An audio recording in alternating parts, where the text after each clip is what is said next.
کرو۔ دو چیزیں ہیں، ایک ہے اللہ کا در، در کے معنی دروازہ، تو ایک ہے اللہ کا در اور ایک ہے اللہ کا ڈر۔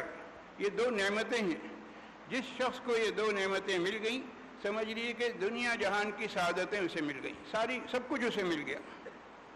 اگر ڈر ہوگا اللہ کا تو گناہوں سے بچے گا، اور اگر در نصیب ہو گیا اللہ کا تو عبادات میں لذت نصیب ہوگی۔